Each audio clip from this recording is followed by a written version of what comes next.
Maka kita manfaatkan pada hari ini untuk bisa menyimak, kemudian berdiskusi berkenaan dengan evaluasi pendidikan agama Islam yang akan nanti disampaikan oleh presenter. Mohon yang lain menyimak dengan seksama, nanti bisa saja di akhir nanti ada tanya jawab dan penguatan nanti dari Pak Dr. Eri ya. Nah, sekira Pak Dr. Eri sudah hadir di sini. Eh, Mari kita buka sama-sama dulu dengan bacaan basmalah. Bismillahirrahmanirrahim. Selanjutnya eh, saya persilahkan Pak Dr. Eri, mungkin ada pengantar dari Pak Dr. Eri untuk sebelum presentasi dimulai. Mangga Pak Eri. Ya, terima kasih, Prof. Assalamualaikum warahmatullahi wabarakatuh. Saudara-saudara sekalian, berarti hari ini kita lanjutkan diskusi kita. Sekarang itu sudah masuk ke apa ya? Kisi-kisi ya? Iya, Ya. betul, Pak. Heeh. Berarti nanti RPS-nya kalau tahun depan mengajar lagi diperbaiki ini kisi-kisi itu duluan harusnya ya. Ini kisi-kisi belakangan analisis sudah duluan. Tapi ya nggak apa-apa, bagus juga sih. Karena nanti UTS itu kan eh, ini saya sudah bikin soal UTS ya. Nanti saya share. Eh, jadi apa yang harus dilakukan, nah bukan soal sih, tapi langkah-langkah apa yang harus dilakukan pada UTS itu untuk mengapa studi lapangan ke sekolah berkaitan dengan pelaksanaan evaluasi pembelajaran PAI saya kira. Ya silakan untuk hari ini mungkin bisa diawali. Siapa yang akan jadi presenternya? Satu, dua, sekarang? Satu ya? Ya, mangga. Berdua, Prof. Izin Prof untuk dilanjutkan saja dengan presentasi ya. Oh, siap, siap, silakan Pak.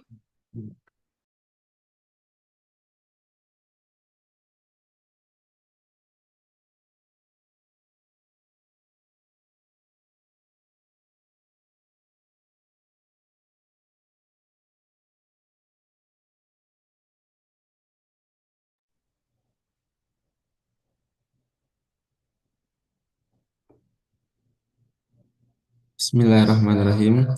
Assalamualaikum warahmatullahi wabarakatuh. Waalaikumsalam warahmatullahi wabarakatuh. Yang terhormat eh, Prof. Hairul dan Prof. Eri yang alhamdulillah masih bisa mendampingi proses perkuliahan pada hari ini walaupun dalam keadaan online gitu ya.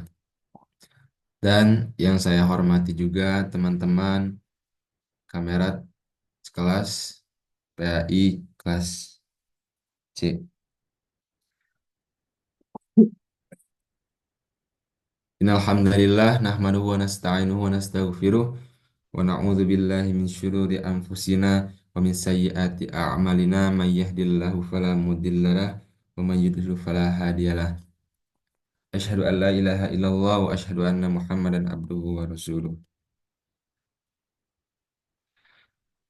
Baik, yang pertama-tama marilah kita panjatkan puja dan puji syukur kita atas kehadiran Allah Subhanahu wa taala yang mana masih bisa memberikan rahmat, masih memberikan rahmat kepada kita sehingga kita masih bisa berkumpul dalam perkuliahan hari ini. Salawat beserta salam tak lupa kita junjungkan kepada Nabi Muhammad Sallallahu Alaihi Wasallam. Baik, langsung saja pada hari ini kami, saya Muhammad Miftahul Haq bersama Neng Moya akan memaparkan presentasi mengenai kisi-kisi aspek keterampilan praktik dan lembar penilaiannya. Sebelumnya mohon maaf, izin share screen dulu ya Pak.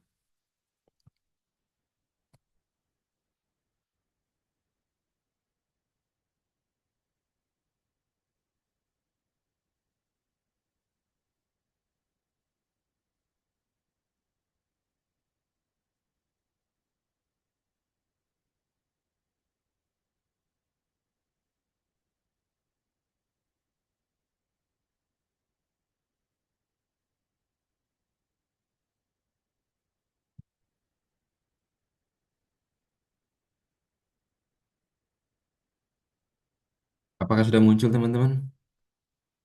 Ya. Ya. Ya, terima kasih. Ya, di sini kami berdua akan menyampaikan materi tentang kisi-kisi aspek keterampilan praktik dan lembar penilaiannya dalam evaluasi pembelajaran PAI.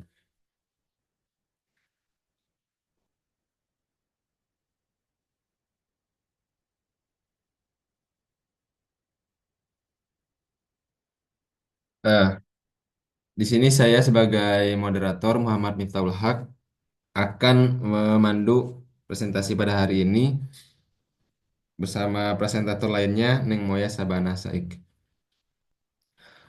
Yang pertama yaitu pendahuluan latar belakang. Diawali dengan multifungsi PHI. Apa maksudnya multifungsi PHI? Jadi PAI itu memiliki peran penting dalam membentuk karakter, terus moral, terus sosial dari peserta didik.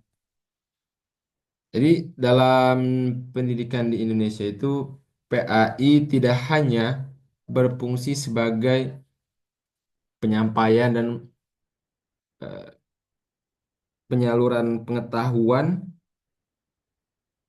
hanya dalam bentuk ilmu keagamaan gitu.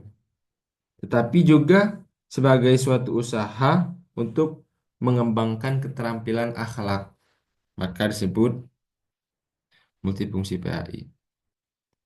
Nah, di sini kan kami akan membahas tentang penilaian kerja atau praktik. Nah, sebelumnya teman-teman pernah dengar nggak eh, apa itu penilaian kerja atau praktik? Mungkin pernah gitu teman-teman dengar penilaian kerja atau praktik. Yang tahu boleh langsung on mic aja. Kalau gak ada yang on mic, saya tunjuk dalam 10 detik. Ada gak yang tahu tentang apa sih penilaian kerja atau praktik gitu?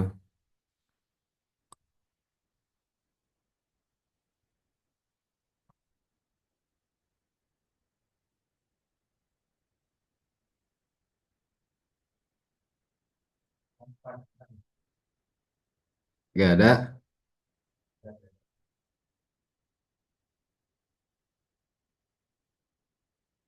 Coba Bu Yasmin minta jelasin apa sih penilaian kerja atau praktik?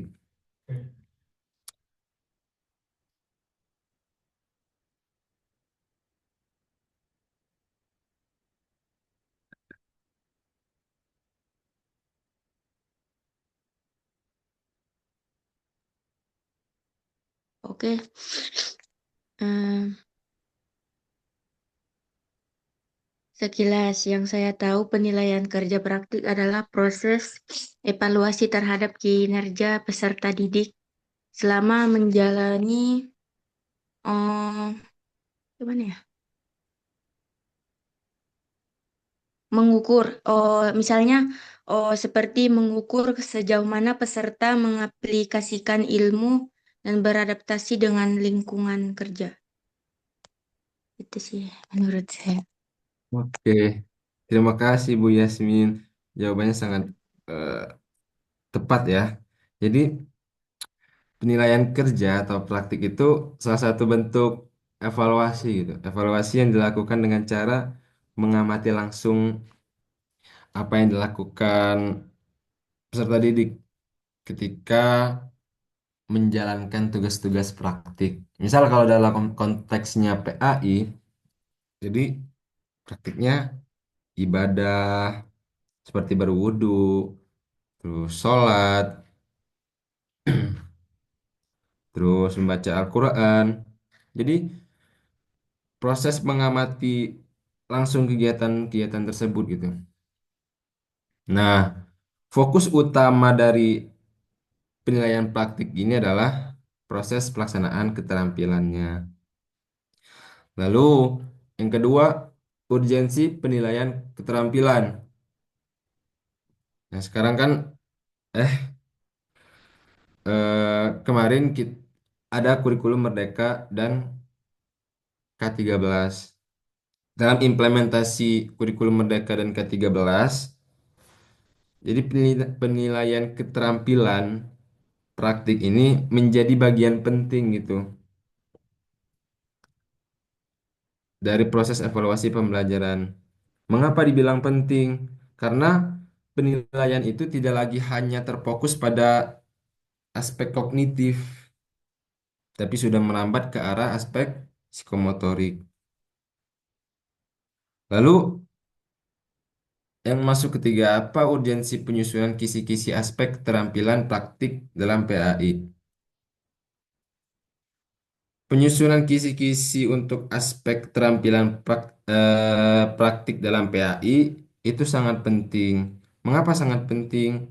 Karena dapat membantu guru dalam merumuskan, terus dapat membantu guru juga dalam menyampaikan kompetensi yang harus dikuasai oleh siswa secara sistematis dan komprehensif. Maka kisi-kisi ini juga akan berfungsi sebagai panduan dalam menyusun lembar penilaian yang objektif, terus transparan gitu.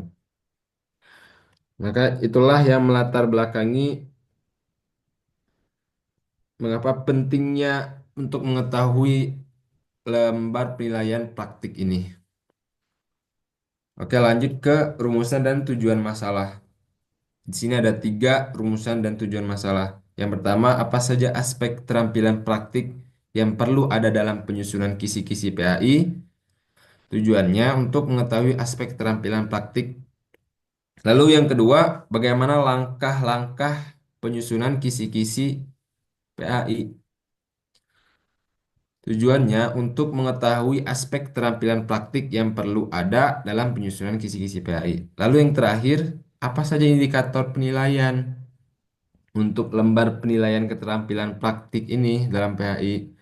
Tujuannya itu untuk mengetahui indikator penilaian yang tepat untuk lembar penilaian keterampilan praktik dalam PAI.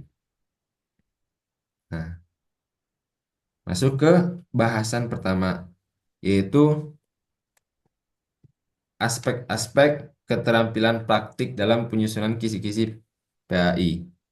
Yang pertama yaitu ada praktik ibadah, terus yang kedua ada tilawah, yang ketiga ada kegiatan keagamaan, lalu yang keempat penerapan nilai-nilai akhlak, lalu yang terakhir kompetensi kompetensi sosial religius. Kita bahas dari yang pertama, aspek pertama. Jadi aspek pertama itu praktik ibadah. Ya teman-teman mungkin sudah agak jarang lagi dengar praktik ibadah. Bahkan sampai kuliah pun ada gitu praktek ibadah kan. Ya, sholat, tentang wudhu gitu, praktik ibadah. Jadi begitupun dalam sekolah. Sekolah juga ada seperti wudhu, sholat, ada doa-doa harian gitu kan, puasa. Nah, itu semua mencerminkan kemampuan siswa dalam menerapkan ajaran Islam dalam keseharian mereka gitu. Itu dari aspek pertama. Lalu aspek kedua, tilawah atau membaca Al-Quran. Di aspek kedua ini, kemampuan membaca Al-Quran yang secara tartil dan tahsin itu wajib diamati gitu, diobservasi. Jadi kemampuan membaca Al-Quran itu harus secara tartil dan benar-benar sesuai kaidah tajwid gitu. Bahkan sampai menghafalnya. Misalnya siswa memahami tajwid gitu. Setiap siswa itu juga harus dibekali kemampuan-kemampuan tentang ilmu-ilmu tajwid. Lalu yang kedua, hafalan Al-Quran juga siswa diharapkan untuk menghafal surat-surat pendek, gitu. Nah itu aspek kedua. Lalu yang ketiga, kegiatan keagamaan. Apa maksudnya kegiatan keagamaan? Jadi aspek ketiga ini contohnya itu termasuk ke haji gitu. Haji, kegiatan haji, terus umroh. Makanya kalau di sekolah-sekolah itu kan suka ada manasik haji gitu. Bahkan di kuliah pun ada manasik haji. Terus ada lagi kayak pengurusan jenazah gitu. Pemandian jenazah sampai penguburan jenazah gitu kan. Itu di aspek ketiga. Lalu aspek keempat, penerapan nilai-nilai akhlak. Nah, di aspek keempat ini, penerapan nilai-nilai akhlak itu mengevaluasi atau mengobservasi perilaku sehari-hari siswa. Misalnya ada adab bersosialisasi gitu. Siswa harus diajarkan untuk memiliki etika, terus tata krama gitu kan, dalam berinteraksi dengan orang-orang lain gitu. Entah itu dengan teman sebaya, bahkan sama guru gitu. Itu harus mempunyai adab bersosialisasi. Kalau saya di SMA dulu itu ada 5S gitu. Senyum, sapa, salam, sopan, santun, semangat gitu. Nah itu nilai-nilai akhlak. Lalu terus ada adab beribadah gitu. Selain tata cara ibadah, siswa juga perlu memahami adab yang harus dijaga saat beribadah. Seperti misalnya dalam membaca Al-Quran kan itu ada adabnya. Berwudu dulu, menutup aurat, dan lain-lain. Lalu yang terakhir, kompetensi sosial religius. Nah, pada aspek ini, guru mengamati keterampilan praktik seperti kemampuan siswa untuk berdakwah gitu. Itu kompetensi sosial religius. Atau diskusi tentang keagamaan dan atau keterlibatan sosial gitu dalam lingkungan di rumahnya tentang berbasis keislaman. Oke. Mungkin itu ya, itu aspek-aspek keterampilan praktik dalam penyusunan kisi-kisi PAI. Yang pertama ada praktik ibadah, terus yang kedua ada tilawah, terus yang ketiga ada kegiatan keagamaan, terus yang keempat ada penerapan nilai-nilai akhlak, lalu yang terakhir ada kompetensi sosial religius. Nah, nah, yang ini gini. Selanjutnya ingin saya eh, tanyakan kepada teman-teman, siap-siap ya. Eh, Mengapa bisa dibilang praktik ibadah itu merupakan keterampilan yang paling penting dalam PAI gitu? Mungkin ada yang bisa menjawab. Selain tilawah, kegiatan keagamaan, nilai-nilai akhlak, kompetensi sosial religius gitu. Atau mungkin teman-teman berpendapatan lain gitu.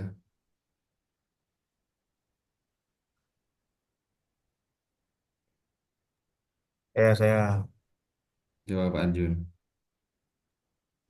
mengapa praktik ibadah penting gitu kan? Hmm. Menurut saya kenapa praktik ibadah itu penting karena praktik ibadah atau ibadah itu adalah salah satu fondasi utama gitu ya. Fondasi utama dalam membangun karakter, moral, attitude, serta kedekatan spiritual peserta didik dengan Tuhannya. Dan kurang lebih seperti itu Pak Ulhak. Oke, terima kasih Pak Arjun ya. Sudah mau bersuara.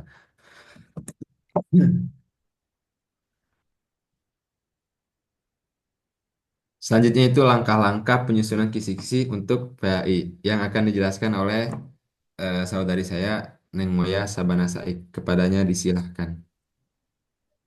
Kasih Pak Ulhak. Teman-teman gimana suaranya kedengar? Terdengar Bu Moya.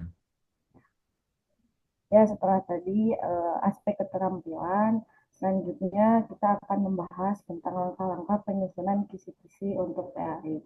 Jadi gimana sih cara kita nyusun kisi-kisi gitu untuk apa? Untuk penilaian, untuk evaluasi praktik. Jadi penyusunan kisi-kisi di mata pelajaran PAI ini sangat penting ya teman-teman untuk merancang proses yang efektif di dalam evaluasi. Jadi kisi-kisi ini tuh menjadi panduan utama untuk membantu para guru gitu mengembangkan penilaian yang tepat dan terstruktur mungkin gitu ya. Dan tentunya agar selalu selaras dengan kurikulum yang telah ditetapkan oleh pemerintah. Jadi guru-guru PAI ini tidak hanya memastikan gitu materi yang dibawakan itu sesuai gitu. Jadi tidak hanya teori saja, tetapi juga bagaimana teori ini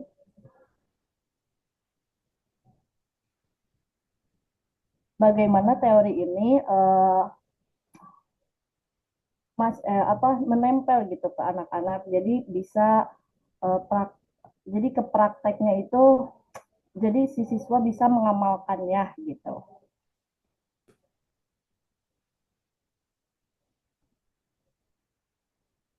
Lalu yang pertama kita harus bagaimana sih identifikasi dulu tujuan pembelajaran.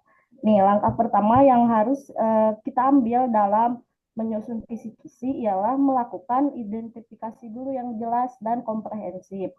Jadi tujuan pembelajaran apa kita tuh mau menerapkan apa dulu nih gitu.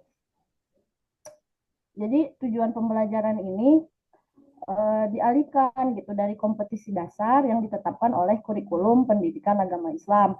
Biasanya pemerintah itu mengasih silabus atau buku ajar. Nah, di dalam buku ajar dan silabus itu kan ada ketentuan-ketentuan gitu. Kalau di MTS MA, jenjang MTS MA SD, nah itu sudah dikasih kurikulumnya gitu.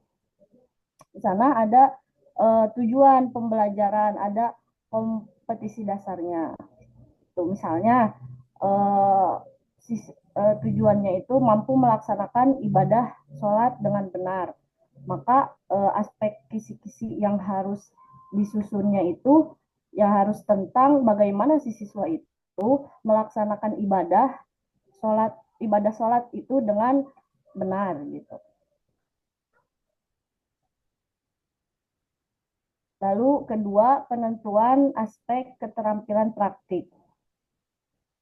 Nah, setelah kita tahu nih tujuan pembelajarannya itu siswa harus melaksanakan ibadah dengan benar gitu. Nah, selanjutnya yang perlu dilakukan adalah menentukan aspek praktiknya yang dimasukkan dalam kisi-kisi. Nah, beberapa aspek yang perlu dipertimbangkan kan ada yang tadi ya, keterampilan ibadah, tilawah, adab, yang tadi ya. Nah, lalu setelah aspek keterampilannya, tujuannya sudah, aspek keterampilannya, lalu penyusunan indikator penilaian. Nah, indikator penilaian itu berfungsi sebagai alat untuk menilai secara konkret pencapaian si siswa itu. Nah, setiap indikator penilaian harus dikembangkan bersifat spesifik gitu, terukur dan harus itu sesuai dengan tujuan pembelajaran yang pertama. Sebagai misal contohnya melaksanakan sholat, berarti penilaiannya itu menilai apakah siswa melakukan sholat dengan tartil, siswa melaksanakan sholat membaca Al-Quran dengan tajwidnya atau tidak, khusyuk atau tidak gitu. gitu. Lalu yang keempat, setelah indikator penilaian, lalu langkah selanjutnya ialah merancang format kisi-kisi. Teman-teman bisa lihat format kisi-kisinya di makalah halaman 8. Coba lihat dulu.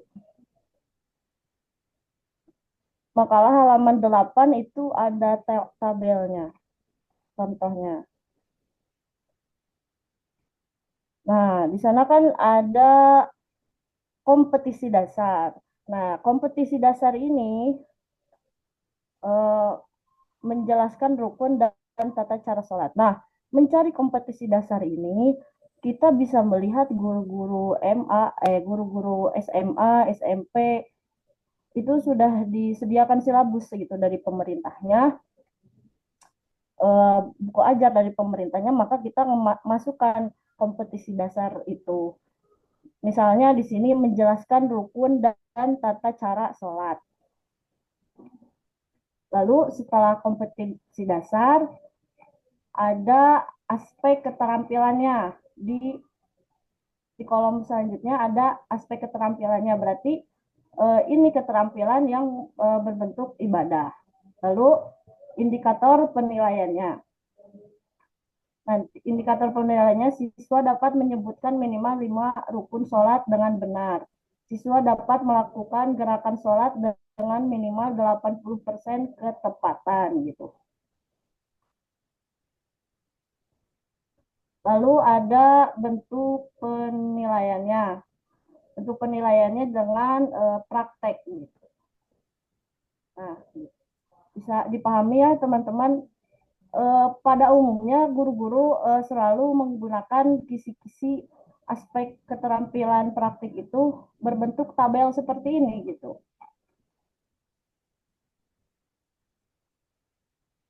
Jadi formatnya yang baik dan sistematis dan mudah dipahami gitu.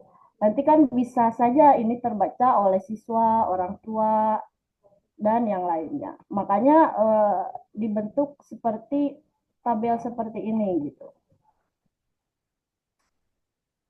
Lalu yang kelima, integrasi aspek kognitif, afektif, dan psikomotorik. Nah, dalam penyusunan kisi-kisi harus tetap mengintegrasikan ketiga aspek pembelajaran ini gitu. Sebagai contoh, penilaian praktik sholat tidak hanya keterampilan gerakan saja yang dievaluasi, tetapi juga pemahaman siswa mengenai rukun sholat, sah sholat, batalnya sholat, gitu, batalnya wudhu, gitu apa. Nah, serta bagaimana si siswa kesungguhan dan ketulusan gitu dalam melaksanakan ibadah. Jadi pendekatan yang holistik gitu. Jika pendekatannya holistik, nanti menjamin siswa akan mendapatkan pengalaman pembelajaran yang lebih mendalam.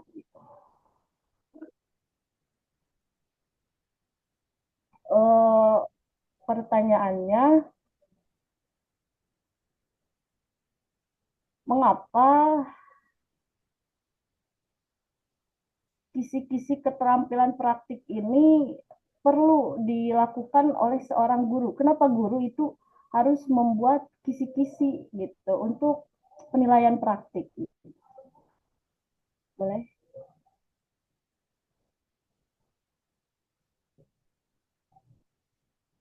Boleh teman-teman, boleh ada yang mau menjawab? Kenapa sih guru itu penting gitu untuk menyusun kisi-kisi ini gitu?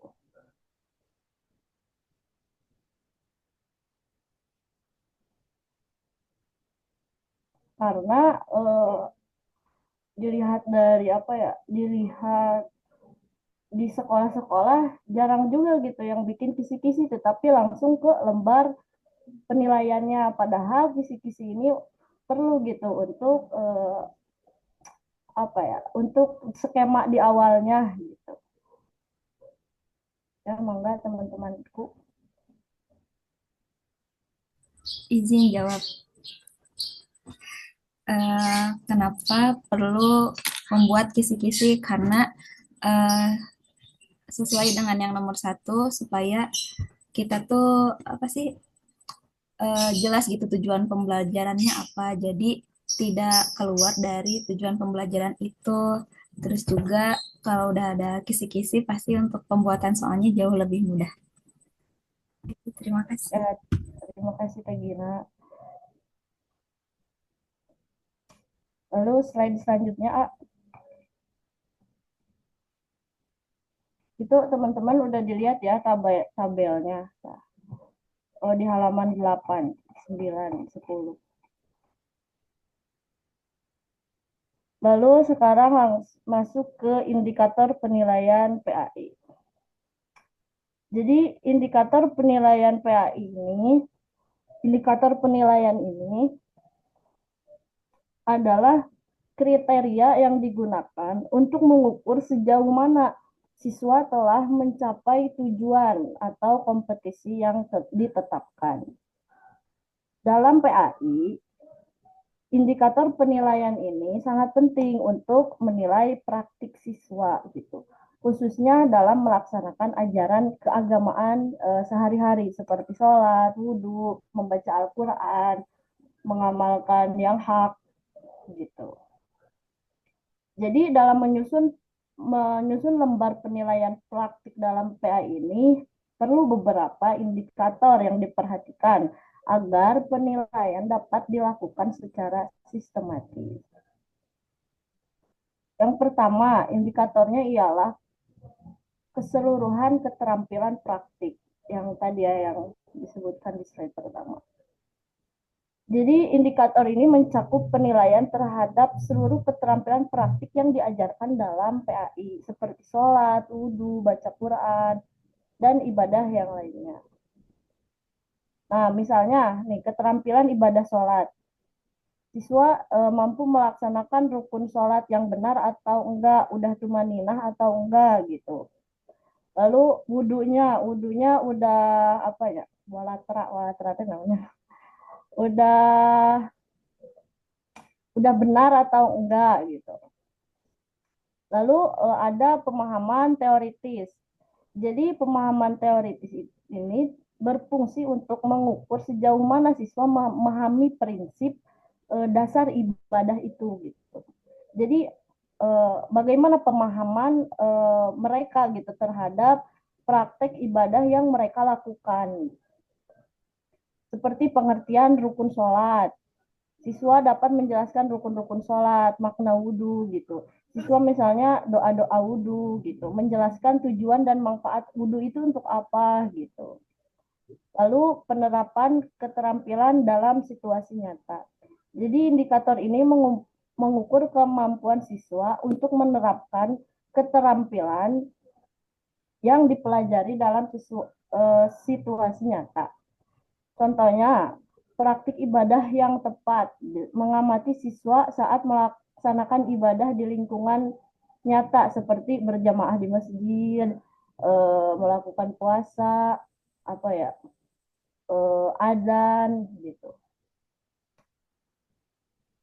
Lalu sikap dan kehadiran. Indikator yang penting untuk menilai sikap siswa terhadap proses pembelajaran dan ibadah yang diajarkan. Penilaian sikap mencakup aspek kedisiplinan. Jadi si siswa itu ditilai gitu dari sikap beribadahnya, sikap hormatnya gitu. Jadi sikap ta'zimnya gitu. Siswa jadi menunjukkan saat beribadah seperti tata cara atau aturan. Apakah si siswa taat enggak gitu. Lalu ada umpan balik dan refleksi diri. Jadi indikator umpan balik dan refleksi ini digunakan untuk mengukur kemampuan siswa dalam melaksanakan refleksi terhadap hasil belajar mereka. Jadi bagaimana sih refleksi terhadap praktik ibadah mereka? Jadi contohnya, siswa dapat menjelaskan apa yang dapat ditingkatkan dalam praktik ibadah. misalnya konsentrasi saat sholat gitu. Atau tartil dalam membaca Al-Quran. Nah, itu kan nantinya output gitu. Lalu kualitas pelaksanaan.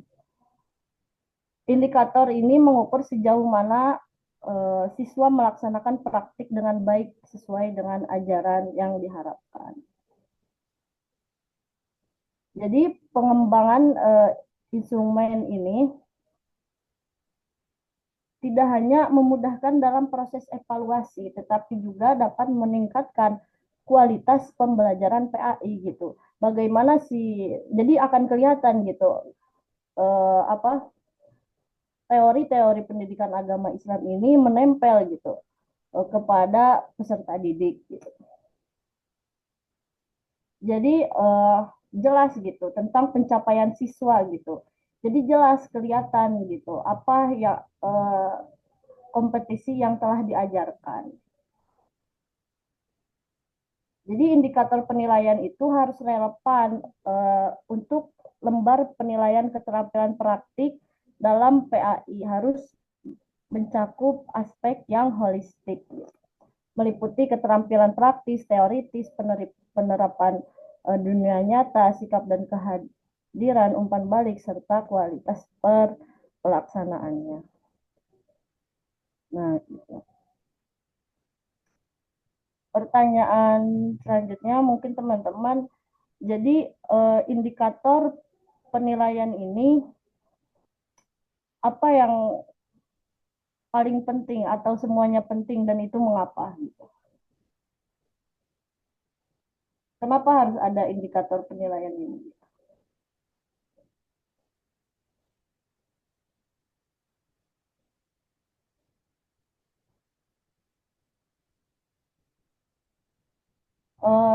Contohnya nih, lembar penilaiannya, oh ya lupa. Al-Haq bisa di-share yang contoh lembar penilaian? Bisa.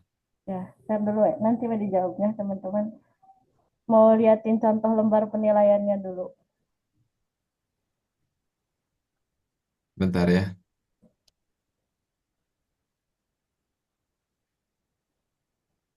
Jadi nanti di situ ada contoh lembar penilaiannya. Ketika nanti kita kalau jadi guru ya, kita punya kisi-kisi. Nah, nanti yang kita pakai untuk menilai siswanya itu ialah lembar penilaian seperti ini nih. Coba diperbesar A. Oh, misalnya gini nih. Skornya sudah ditentukan. Kemarin kan sudah kita menilai membahas tentang skor ya. Nah, misalnya ini berarti keterampilannya ialah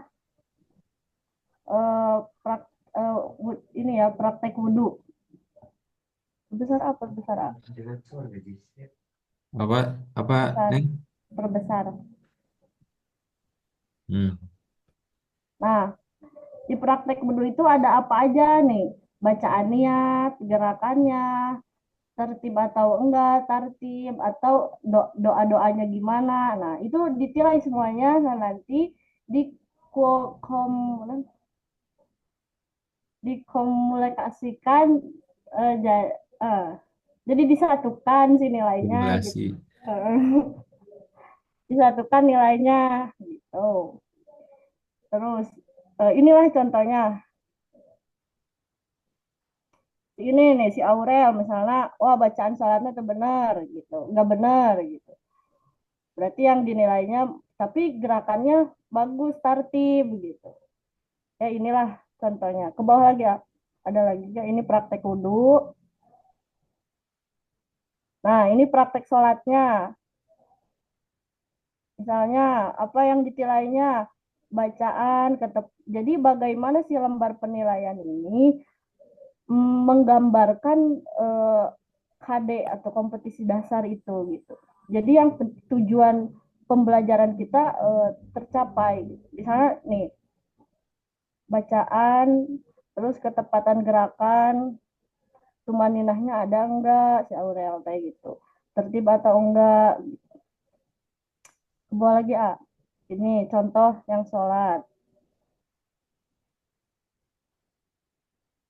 Terus ini hafalan. Biasanya siswa MTS masih diberlakukan hafalan. Tapi di MA juga biasanya ada hafalan hadis, hafalan dan sebagainya.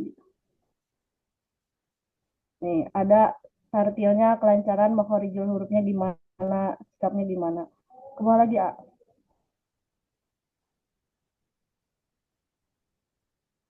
Udah ya, habis lagi. Oh, ini apa praktek azan dan iqomah. Ya, mungkin itu ya contoh lembar penilaiannya.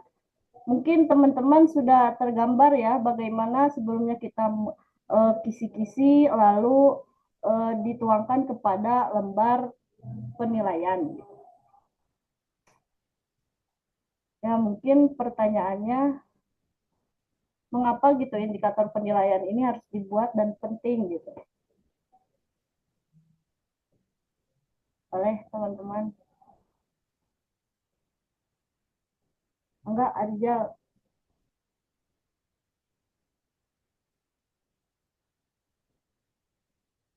Baik, izin menjawab, Bu Moya. Ya, boleh. Mengapa indikator penilaian itu sangat penting? Karena indikator penilaian ini sangat membantu dan memastikan gitu. Indikator penilaian ini sangat membantu dan memastikan pencapaian dan tujuan pembelajaran khususnya terhadap siswa dalam mengukur kemajuan siswa di setiap aspek kognitif, afektif, maupun psikomotorik. Ya, betul. Betul banget ya. Terima kasih. Mungkin selanjutnya Alhaq. Jadi terakhir ya kita kesimpulan. Jadi peran PAI ini sangat penting gitu untuk pembentukan karakter dan moral siswa. Jadi penilaian keterampilan atau praktik menjadi salah satu pendekatan evaluasi yang paling efektif yang dioperasikan dengan mengamati langsung aktivitas siswa. Ini menekankan pada proses pelaksanaan keterampilan. Jadi bukan hanya hasil akhir saja yang dicapai, sehingga meningkatkan pemahaman siswa terhadap ajaran Islam. Jadi penyusunan kisi-kisi aspek keterampilan PAI ini menjadi langkah yang penting gitu untuk membantu guru merumuskan dan menyampaikan kompetensi secara sistematis. Implementasi kurikulum Merdeka maupun kurikulum 2013 itu selalu memfokuskan pada penilaian keterampilan sebagai bagian integral dari evaluasi pembelajaran. Fokus dari lembar penilaian keterampilan ini mengukur berbagai aspek keterampilan praktik secara spesifik sehingga dapat menggambarkan kemampuan siswa secara akurat. Proses penilaian ini tidak hanya berfokus pada hasil akhir, tetapi juga harus mencakup umpan balik yang diberikan tentang proses pembelajaran yang dilakukan. Dalam hal ini, guru menggunakan lembar observasi sebagai instrumen utama untuk mendukung objektivitas penilaian. Ya, mungkin pertanyaannya, bagaimana langkah-langkah penyusunan kisi-kisi? Soalnya output dari presentasi hari ini ialah kita bisa memahami bagaimana caranya bikin kisi-kisi keterampilan praktik. Siapa yang mau menjawab? Silakan teman-teman, kita berdiskusi. Apa saja langkah-langkah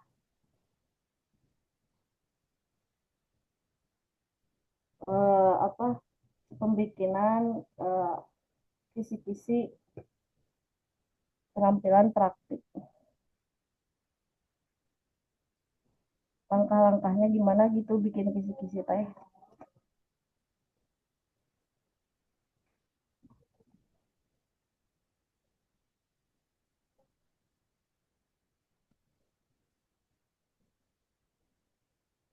Izin jawab deh. Ya boleh teh. Langkah-langkah membuat kisi-kisi. Kalau yang tadi dijelasin tuh yang pertama di ininya dulu apa kompetensi dasarnya. Nah, habis gitu apa kesesuaian materinya, terus ada rubrik skornya. Gitu teh Moya. Ya betul betul. Ya mungkin sekian ya Al-Haq, ada sekian dari kami mengenai kisi-kisi keterampilan praktik ini. Selanjutnya kita kembalikan kepada kisi-kisi diskusi dulu Pak atau langsung gimana?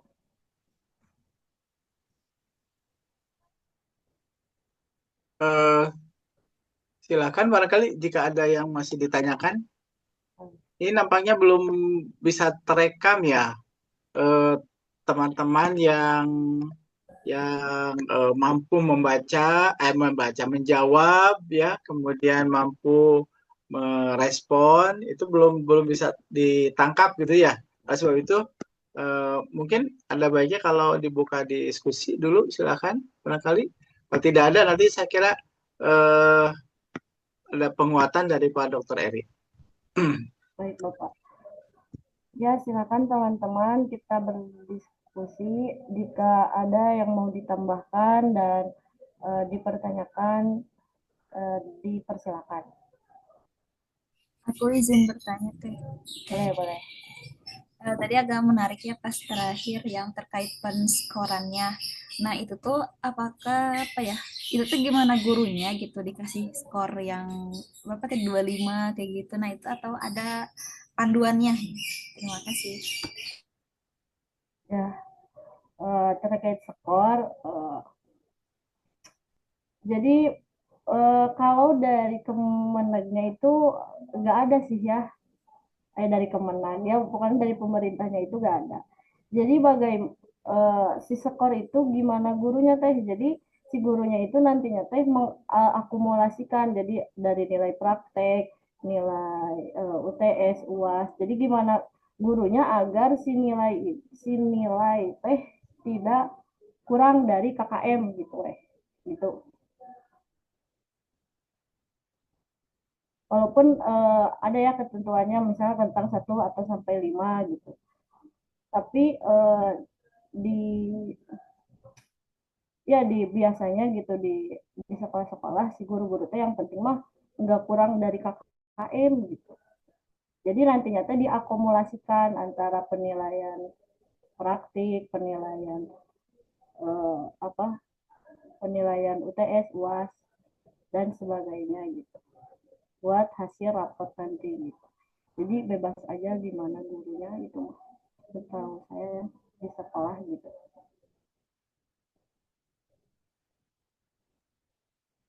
Mungkin dari Pak Eri saya kira ya ada penguatan supaya ada tambahan wawasan. Ya. Mangga Pak Eri. Ini saya sebenarnya mencoba mencari konsep assessment di dalam kurikulum Merdeka ya, berkaitan dengan penilaian penilaian praktik ini, penilaian psikomotorik ini. Tapi di kurikulum Merdeka kan assessment itu ternyata tidak dipisah-pisah begitu kan gitu. Nah, tapi teorinya tetap harus. Nah, makanya coba kita lihat ya. Sebenarnya pada assessment atau pada penilaian evaluasi atau evaluasi praktek itu seperti apa gitu ya. Mohon jangan dilihat ininya ya, nanti ini kan untuk perguruan tinggi ya. Nah, ini jadi eh, kisi-kisi instrumen penilaian keterampilan, nah beserta rubriknya gitu. Jadi nanti harus Bapak Ibu pahami betul ada kisi-kisi dan ada instrumen penilaian keterampilan beserta rubriknya.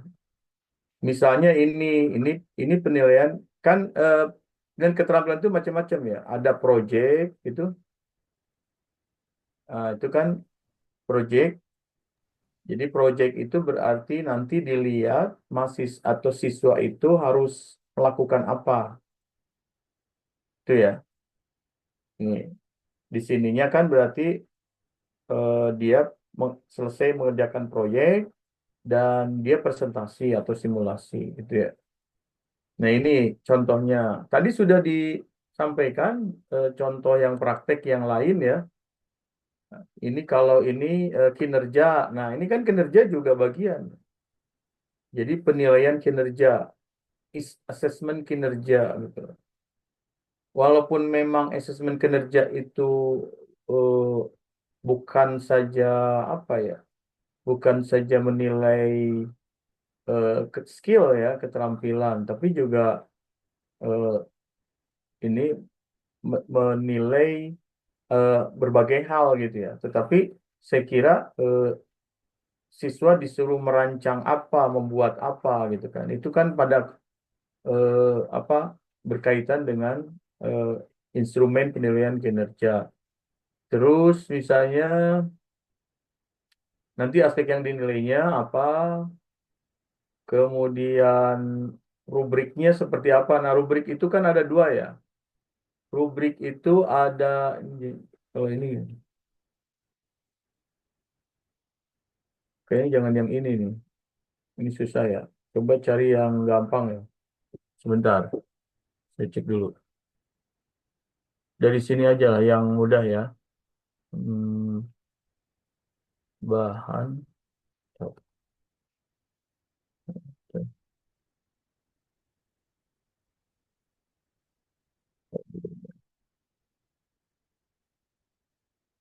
Coba yang Word-nya ya. Oh,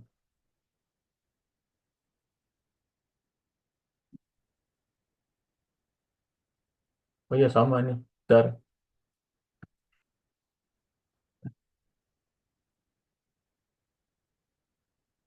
Oh, sudah saya hapus. Kira nggak apa-apa yang itu ya. Jadi kan nanti keterampilan itu sebagaimana yang sudah disampaikan tadi, ada yang sudah disampaikan, tapi tidak berkutat pada itu aja ya. Misalnya yang ini. Nah, ini contoh ini kognitif, maaf. Ini kognitif. Ada sih ini.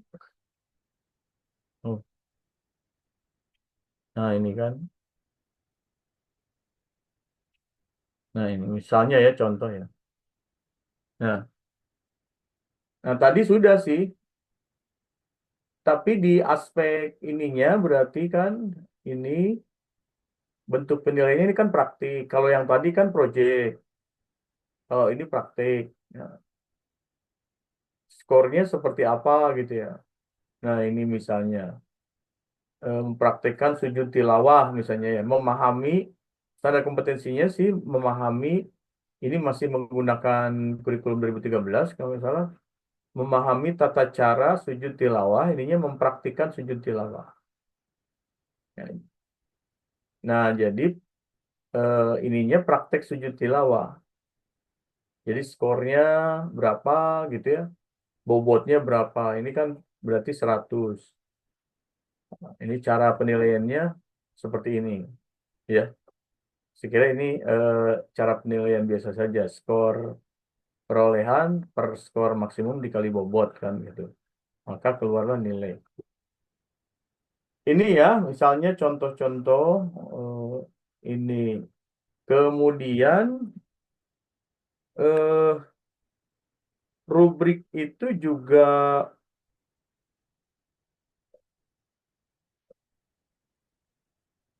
rubrik itu juga berbeda-beda nanti. Misalnya dalam rubrik ini ya. Nanti mohon maaf saya kehapus tadi.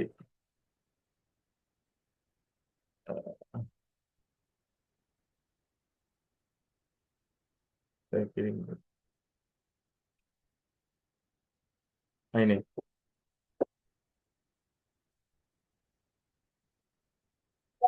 Ya.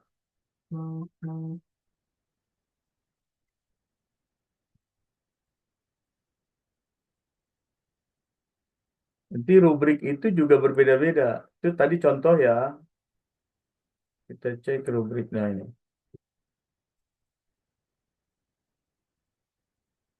Jadi kan tetap konsepnya dari sini kan konsepnya.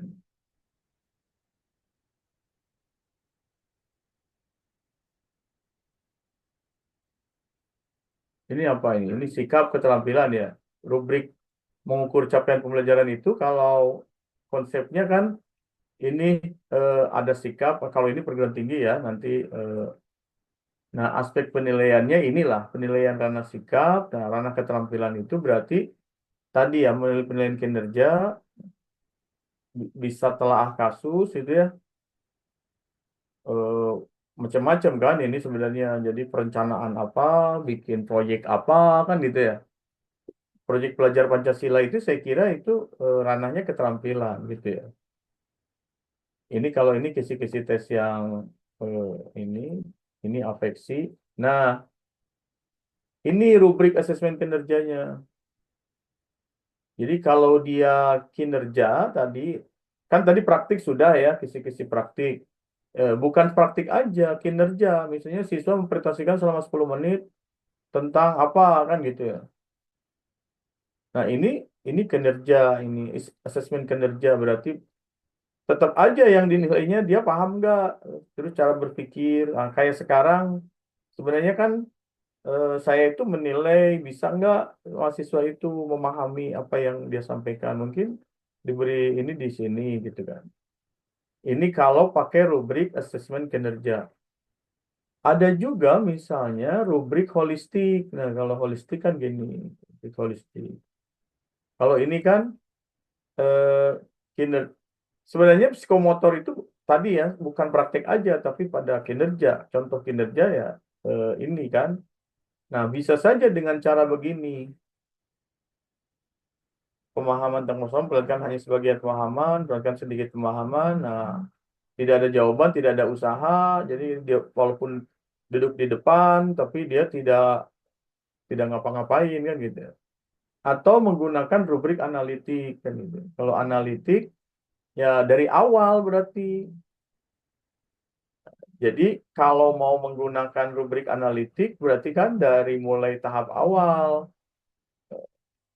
eh, apa penampilannya menggambarkan tingkat penguasaan penampilan, tingkat penguasaan kemudian menggambarkan pencapaian pencapaian yang tingkat penguasaan penampilan atau menggambarkan tingkat penampilan yang tinggi. Jadi kriteria-kriteria eh, ini menjadi nilai. Dia kalau ini ya dikasih 4 kalau punya konsep ada kriteria-kriteria ini. Jadi pada kisi-kisi penilaian eh, aspek penilaian keterampilan itu sebenarnya banyak yang bisa di apa dieksplor ya gitu ya, bisa dieksplor. Jadi sangat bergantung kepada nah ininya nah ini. Gimana sih? Ini kan keterampilannya ini. Jadi kalau keterampilan eh, setelah pengetahuan maka dia itu kan melakukan apa ya bisa materi praktik bisa praktek laboratorium bisa nah bisa macam-macam kan artinya sekali lagi eh, bergantung nanti kita mau eh, keterampilan itu mau menilai apa gitu gitu ya. Jadi tujuannya ya kalau hanya sekedar mempraktikkan berarti tadi itu tapi kalau sudah sampai pada kinerja, berarti pada aspek yang banyak gitu. Saya kira tambahan saya begitu ya, beberapa hal berkaitan dengan penilaian keterampilan ini. Di PAI saya kira ini sangat penting kan. Ya. Jadi kalau di PAI kan ini sangat penting penilaian praktek penilaian psikomotor ini gitu. Jadi dia menjadi salah satu aspek penilaian yang tidak bisa dianggap bahwa itu cukup aja kan gitu ya, atau biasa-biasa saja. Nah, karena tumpuan PAI itu kan lebih pada sebenarnya ya, lebih pada sikap dan lebih pada praktek. Banyak kan praktek jenazah, praktek sholat, praktek wudhu, praktek tayamum, ya banyak kan. Praktek itu banyak sekali, sholat jenazah, manasik haji, nggak boleh tuh praktek nikah unggul kan, itu mah nyaanan itu mah kan gitu ya. Praktek khutbah, praktek ceramah, nah, itu kan praktek gitu loh. Itu semua banyak sekali gitu loh. Proyek juga banyak yang bisa dilakukan kan. Proyek itu misalnya membuat tabel waris, membuat tabel zakat, membuat hitungan aplikasi zakat gitu dengan Excel yang sederhana, itu proyek kan itu. Makanya saya rada ini ke PAI, kok profil pelajar Pancasilanya nggak menyasar hal-hal yang sifatnya PAI gitu. Tapi kalau tari, budaya, bakti sosial, itu kan memang iya, tapi kenapa sih kita tidak menggunakan itu tadi praktek-praktek yang atau pelajar Pancasilanya yang memang benar-benar ada nuansa PAI-nya gitu. Jadi guru PAI-nya belum kelihatan gitu. Walaupun sekarang misalnya dipertanyakan manasik haji untuk anak TK buat apa kan itu. Kalau di SMA mah sudah cukup kan, bisa saja ya, praktek bagian dari praktek itu. Jadi praktek-praktek itu dalam PAI juga atau proyek-proyek itu banyak itu yang bisa dilakukan. Menampilkan anak untuk ceramah kan itu, untuk membaca Al-Quran dengan baik, itu nggak dianggap sebagai proyek pelajar Pancasila gitu ya. Kenapa tidak dikompetisikan aja kan gitu. Nah, misalnya memang tapi ada sih apa sih namanya kompetisi PAI itu ya, Olimpiade PAI kan itu ada. Nah, tapi maksud saya di sekolah itu sudah ada juga. Hanya guru-guru PAI kayaknya mikirnya ke yang sama dengan bisa kolaborasi dengan yang lain. Bisa saja sebenarnya, misalnya pengelolaan zakat, pengelolaan infak, hanya mau enggak kan gitu kan. Ya itu misalnya, atau terjun ke masjid gitu ya, harus jadi pemuda masjid walaupun hanya beberapa hari gitu kan bisa. Jadi remaja masjid. Seperti PKL gitu ya, tapi PKL-nya di masjid dan gitu. Kan bisa dia jadi marbot kan gitu. Adzan lah kan gitu ya, bersih lah kan gitu. Ngajar anak-anak lah kan gitu bisa kan. Tapi itu nggak dilakukan. Mungkin tidak menarik gitu ya. Saya kira begitu Prof. Tambahan dari saya, mungkin dari Prof ada tambahan, mangga. Ya, terima kasih Pak Dr. Eri. Bapak Ibu sekalian, dari presentasi tadi, saya kira barusan sudah dikuatkan oleh Pak Dr. Eri ya, bahwa urgen untuk lebih masif lagi kita menyasar tentang penilaian di pendidikan agama Islam ini. Nah, kita tahu dan saya yakin bahwa untuk penilaian keterampilan ini sebenarnya merupakan kolaborasi atau kumpulan ya penilaian yang memiliki aspek pengetahuan, aspek sikap, dan sekaligus juga aspek motorik atau praktek ya. Nah, dalam hal ini praktek pada mata pelajaran lain itu sangat berbeda dengan praktek pada pendidikan agama Islam. Karena praktek pendidikan agama Islam itu dipandu oleh hadis ya, oleh panduan hadis. Kalau kayak praktek olahraga ya, gerakan melempar bola dan sebagainya, itu kan dasarnya adalah teori biasa aja ya. Tapi beda dengan praktek yang dilakukan dalam rangka pendidikan agama Islam ya, praktek ibadah. Itu sudah ada tuntunannya. Ya, sudah ada tuntunannya, sudah ada hadisnya, sudah ada kalau ulamanya dan sebagainya. Nah, oleh sebab itu karakteristik penilaian praktek di PAI ini harus dibedakan ya, harus dibedakan dengan praktek pada mata pelajaran lain ya.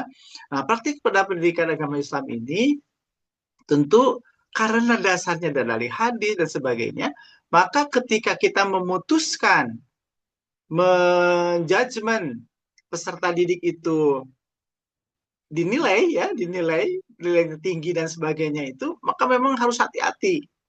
Nah, kehati-hatian inilah yang sebenarnya tidak cukup hanya rubrik saja ya. Tidak cukup hanya rubrik saja. Rubrik itu hanya sebagai panduan saja. Panduan. Tetapi kita harus meyakinkan kepada teman-teman guru dan mungkin kita sendiri bahwa untuk menjudgment anak itu baik tidak baiknya melakukan praktek ibadah dalam PAI ini, memang harus ada pendekatan yang namanya holistik ya. Jadi pendekatan yang sifatnya holistik. Jadi ketika kita misalnya mengacu pada kurikulum tertentu lah begitu ya, di mana di situ sudah ditentukan aspek-aspeknya, kriteria sama rubriknya. Nah, rubrik itulah yang jadi panduan, tetapi sekaligus juga kita harus punya pandangan yang sifatnya holistik, gitu ya. Jadi ketika misalnya anak itu mampu melaksanakan gerakan sholat tertentu, itu dia paham betul, paham tidak bahwa dampak sosialnya apa, dampak terhadap sikapnya apa, kemudian keharusan di dalam memahami ayat dan hadisnya seperti apa, kemudian berkaitan dengan penguatan akidahnya seperti apa. Nah, ini harus holistik ya. Jadi sekali lagi penilaian PAI ini meskipun ada rubrik dan sebagainya itu sifatnya hanya panduan. Tetapi pada gilirannya Bapak Ibu guru ya nanti yang mengembangkan penilaian praktek kinerja ini untuk PAI ini harus lebih bersifat fleksibel ya, harus bersifat fleksibel tapi holistik ya, sekali lagi holistik karena dalam praktek penilaian ini ada yang menggerakkan mereka itu benar tidak benarnya gerakan itu. Apa? Itu pengetahuan atau teori tentang ibadah itu.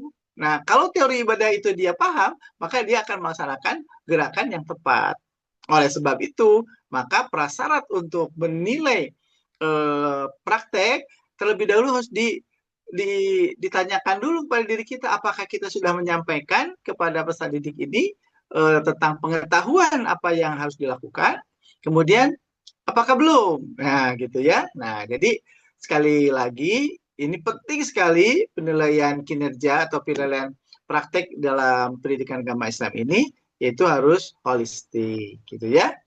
Nah, jadi silakan nanti nanti kan Bapak Ibu sekalian akan praktek ya, praktek menilai ya di sekolah atau di madrasah. Nah, jadi selain ya dipandu oleh rubrik dan panduan-panduan lain, maka mungkin harus lebih fleksibel nanti, harus lebih wise terhadap apa yang terjadi di lapangan ya, di lapangan harus terbuka. Nah, kemudian utamakan dulu menangkap atau mencatat apa yang terjadi ya. Kemudian setelah itu maka pilihlah opini atau komentar yang tepat ya, yang dapat menyemangatkan, membangun suasana yang positif ya. Jangan lalu karena berbeda cara bergerakan dan sebagainya, cara bacaannya, maka langsung kita beropini. Nah, itu hindari dulu ya. Tapi kita pahami dulu apa yang terlihat, kemudian barulah nanti dipertimbangkan dan sebagainya, barulah kita beropini, hanya opininya secara tertulis, ya, tidak langsung disampaikan kepada lingkungan atau personal yang terkait gitu ya. Jadi itu hati-hati sekali ketika kita masuk misalnya Bapak Ibu sekalian yang secara kultur misalnya NU ya, masuk ke Pajagalan misalnya ke Persis, kan aneh nanti. Nah, itu harus paham. Nah, kemudian yang Persis masuk ke lingkungan kultur NU, beda dengan kita. Nah, jangan dulu beropini, tapi tangkap aja dulu hal-hal yang itunya ya. Nah, itulah nanti jadi data-data yang akan dijadikan bahan diskusi gitu. Saya kira itu mungkin Pak Eri ya, yang tidak banyak secara teknis, tapi mohon Bapak Ibu sekalian ya untuk memandang penilaian KPI ini lebih holistik ya, lebih holistik. Oke, sekian. Assalamualaikum warahmatullahi wabarakatuh. Waalaikumsalam warahmatullahi wabarakatuh. Terakhir mungkin Prof saya sampaikan ini berkaitan dengan tugas UTS ya. Ya, yang terakhir tadi sudah penguatan sudah. Nanti tugas UTS itu Bapak dan Ibu. Jadi Bapak dan Ibu hanya membuat tulisan singkat ya 5-6 halaman lah kan gitu ya. Ya 10 halaman juga boleh sih gitu ya, tapi jangan banyak-banyak lah kan gitu ya. Nah, nanti memilih satu, nanti saya share ini di grup. Ini memilih satu aja kan gitu. Mau evaluasi PAI di RA gitu, dari mulai perencanaan, pelaksanaannya bagaimana. Nah, ditindaklanjuti enggak gitu. Tindak lanjut itu kan macam-macam ya gitu ya. Jadi analisis, apakah ada konsep remedial, tapi milih aja Bapak Ibu satu. Jangan semuanya, milih ini, milih ya. Nah, nanti isinya itu sekurang-kurangnya mencakup latar belakang masalah gitu. Latar belakang masalah itu berarti sebenarnya PAI yang dilakukan di sekolah itu seperti apa sih kan gitu. Nah, seharusnya seperti apa, tapi yang terjadi seperti apa. Nanti yang kedua deskripsi faktual yang sedang terjadi saat ini apa kan gitu. Nah, tinggal menganalisis kesesuaian dengan teori. Karena nanti di kurikulum Merdeka tampaknya kalau kita baca panduan-panduannya itu memang ada sedikit perbedaan ya dengan kebiasaan yang dilakukan oleh guru. Nah, misalnya atau memang ya sesuai dengan teori yang ada saja. Nanti simpulannya apa? Jadi ini hasil studi lapangan disertai dan analisis saudara disertai referensi minimal 10 jurnal 5 tahun terakhir tentang evaluasi dan buku-buku yang relevan. Prof. Khairul sudah menyampaikan kemarin, kalau memang ada tulisan dosen, ya tulisan saya, tulisan Prof. Khairul di Google yang berkaitan dengan jurnal, nah kalau bisa dikutip kan gitu. Ini bahan penting Bapak Ibu kalau nanti Bapak Ibu mau menulis jurnal, ini bisa jadi bahan dasarnya gitu, bahan mentahnya. Tinggal dikembangkan teorinya aja. Sederhana sih, tapi bisa jadi tulisan berharga gitu. Tulisan bukan copy paste ya, bukan milik orang lain ya. Kalau nanti ketemu ini apa copy paste sama ya gagal kan gitu. Atau tidak saya nilai gitu. Begitu ya, Bapak dan Ibu ya. Nanti saya share untuk tugas eh, apa UTS ini untuk Bapak dan Ibu nanti ya di WA Group. Saya kira begitu. Tambahan dari saya. Saya kira cukup, Bro. Ya, Pak Eri, cekap Pak Eri. Mohon, betul mohon. Baik, Mohon. Bapak Ibu sekalian, marilah kita tutup. Sebelum tutup mungkin didokumentasikan dulu ya. Ya. Baik, izin Prof, Bapak Ibu sekalian yang bisa on cam, kita on cam terlebih dahulu ya. Untuk dokumentasi perkuliahan hari ini.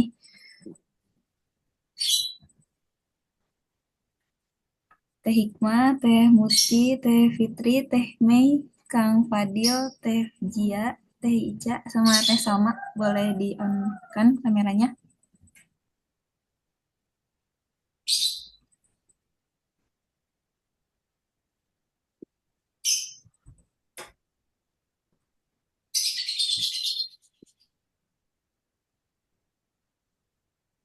Ya baik, izin ya. 1, 2, 3.